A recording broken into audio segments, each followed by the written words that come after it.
సమాజంలో ఉన్నటువంటి వర్గాన్ని అర్థం చేసుకోవడం, సమాజంలో ఉన్నటువంటి దోపిడీని అర్థం చేసుకోవడం,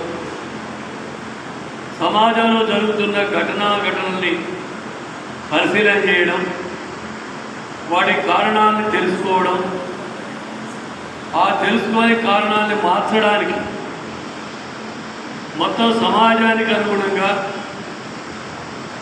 శ్రమజీవులకు అనుగుణంగా సమాజాన్ని మార్చుకోవడానికి ప్రయత్నం చేయడం, దానికి తగినటువంటి పోరాటాన్ని ఎంచుకోవడం అనేటువంటిది కమ్యూనిస్ట్ పార్టీ యొక్క లక్ష్యం. అందులో భాగంగానే మనం సుదీర్ఘమైనటువంటి పోరాటం కొనసాగిస్తాం. భారతదేశంలో కమ్యూనిస్ట్ పార్టీ ఏర్పడి 100 సంవత్సరాలైంది. కమ్యూనిస్ట్ పార్టీ ఏర్పడే దగ్గర నుంచి త్యాగాలు చేసింది, కష్టాలు పడింది, ఎన్నో పోరాటాలు నిర్వహించింది, అనేక ఎత్తుగడలు వేసింది, ఉరికంబాల్ని కూడా ముద్దాడింది. శత్రువుకి ఎరవక బెదరక నిలబడి శ్రామిక వర్గం కోసం, కార్మిక వర్గం కోసం అది ఎన్నో పోరాటాలు నిర్వహించింది. అయినప్పటికీ దేశంలో కమ్యూనిస్ట్ పార్టీ తన అనుకున్న లక్ష్యాన్ని సాధించలేకపోయింది. ఆ కమ్యూనిస్ట్ పార్టీ వేసినటువంటి ఎత్తుగడలు, అదేవిధంగా పరిస్థితులకు అనుగుణంగా తీసుకోవాల్సిన కర్తవ్యాలు, కార్యక్రమాలు సరిగ్గా నిర్వహించినటువంటి ఫలితంగానే కమ్యూనిస్టు ఉద్యమం ఒడిదుడుకులు ఎదుర్కొన్నది ఫెయిల్ అయింది అని చెప్పి భావించి దాంట్లో అనేక సైద్ధాంతిక పోరాటం, కమ్యూనిస్ట్ పార్టీ అనేక రాజకీయ పోరాటాలు జరిగినాయి. 64 కంటే ముందు అనేక పోరాటాలు జరిగినాయి.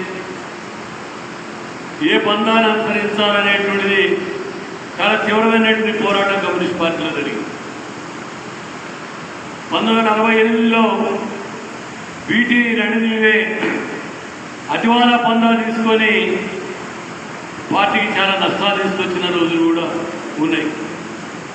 అంతకుముందు అజయ్ ఘోష్ లాంటి వాళ్ళు మితవాద పందా తీసుకొని కమ్యూనిస్ట్ పార్టీకి నష్టం తీసుకొచ్చినటువంటి రోజులు ఉన్నాయి.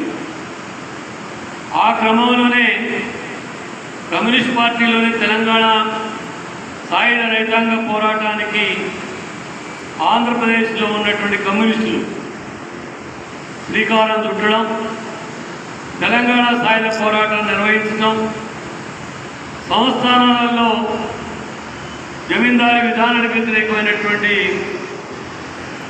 దీర్ఘకాలిక ప్రజాయుద్ధ కమ్యూనిస్ట్ పార్టీలో తీవ్రమైనటువంటి అంతర్గత చర్చలు జరిగి ఆ తర్వాత 1947 తర్వాత భారతదేశానికి ఒక రాజ్యాంగం అమల్లోకి వచ్చిన తర్వాత, భారతదేశంలో సార్వత్రిక ఎన్నికలు వచ్చిన తర్వాత భారత కమ్యూనిస్ట్ పార్టీ ఎన్నికల పందాన్ని అనుసరించాలా, సాయుధ పోరాట పందాన్ని అనుసరించాలా అనేటువంటిది గ్రేట్ డిబేట్, పెద్ద చర్చ ఏదైతే ఉన్నదో